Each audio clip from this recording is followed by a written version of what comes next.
dial it right back, every business idea, whether it's a service or product, has some relationship to some thing we all deserve, and it's a very simple thing, and it's no more lofty or less lofty than the purpose that Hugh's just articulated. What do you think about that, Hugh? I mean, like actually being, because, you know, like, sorry to interrupt, but because you talked about a little kid, I can't remember his name now, but a little kid sitting in your class, yeah, with the desert out the front, with fuck all in their life relative to what we have. But to them, it's all about, everything to them is very basic and fundamental, very simple.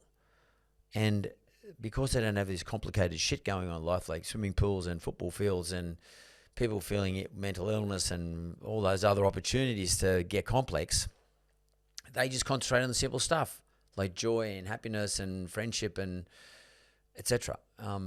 What do you think about us? Should we be dumbing down our lives more, like, and just looking at what is the fundamentals of what we're doing?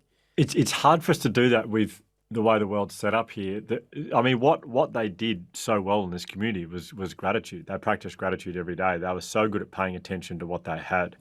This kid, Stunzen, he used to point out to me often his shoes. He had one pair of shoes and he'd grown out of them 2 years before. He couldn't afford another pair of shoes, so he got a pair of scissors, cut the end of his shoes off. His toes are sticking this far outside the end of his shoes. Didn't bother him.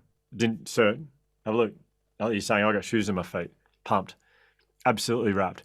Now, I don't think we need to dumb down, we don't need to buy less shoes, or however many shoes you've got is fine, but we've got to be better at paying attention to what we got, because we're not good at that in Australia. It's many of us live off a model of happiness called the if and I will get back to purpose in a second, but I think it's an important thing to remember. So many of us live off this model of happiness called the if and then model of happiness, which is, if I buy this car, then I'll feel happy.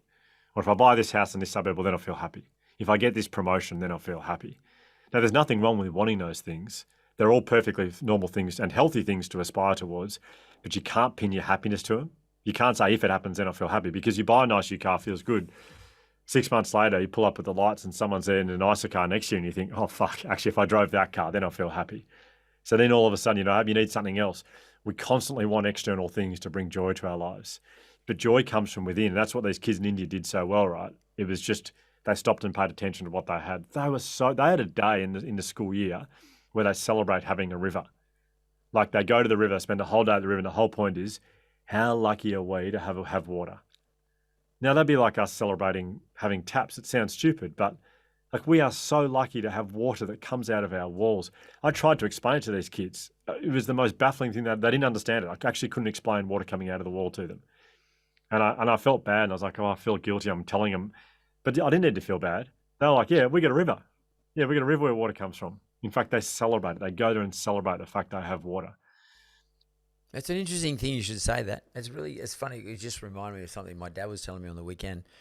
My dad lived in the mountains in Greece as a kid, and before he came to Australia.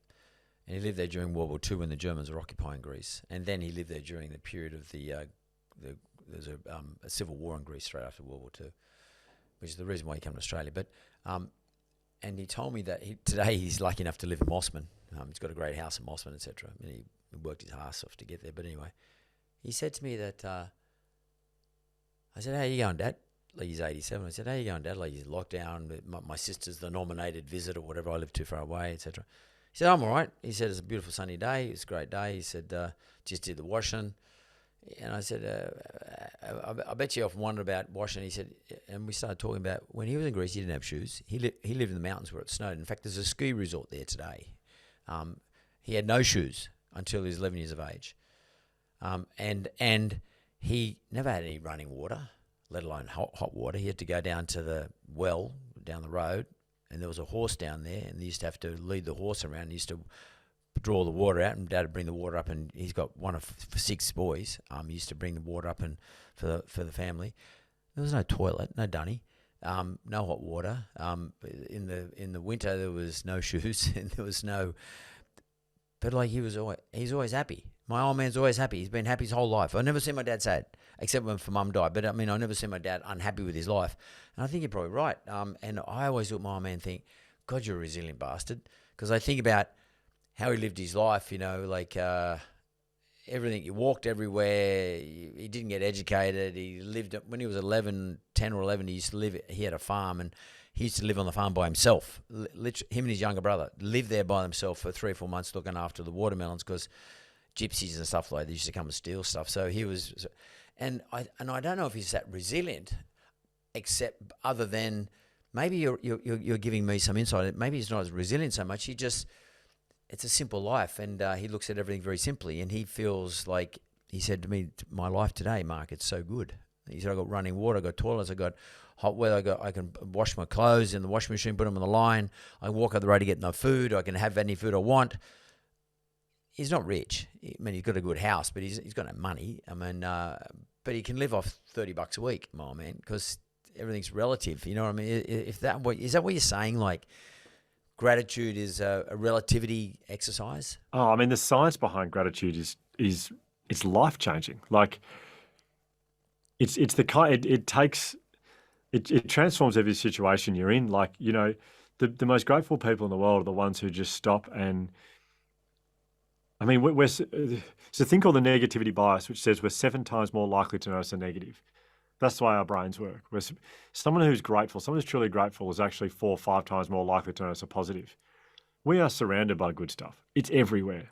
It is everywhere, but we're not good at paying attention to it in Australia. We focus on the stuff we don't have. We focus on the stuff that doesn't work. We get sucked into and we've been challenged by that. Like, COVID has shone a light on that in a big way. Like, you know, we're constantly getting stuff taken away from us. You can't do this, can't do that. The more you focus on the stuff you can't do, there's still a lot of stuff we can do. And I know, I'm not saying, thank God for COVID, I'm not saying, so come on, everyone, just start. But if you start to change your approach to life, and I can still go and get my coffee in the morning. The sun still comes up in the morning. The weather's getting better. You know, focus on the stuff, the good stuff. We're surrounded by it. It's everywhere. There's so much good stuff happening. You know, my wife, was telling me the other day. No, in fact, it's a better story. My sister-in-law was telling me she was going for a walk the other day. She walked past an old guy. She said he would have been in his 90s, and we walked past her, and he had a mask on. And then as he walked past, he held up a sign that just said, "I'm smiling." And she said it was the most beautiful. She said it was the most beautiful connection I had with this man that we wouldn't have talked. We wouldn't have had any if it wasn't for. There is good stuff going on, but we're not paying attention to it at the moment.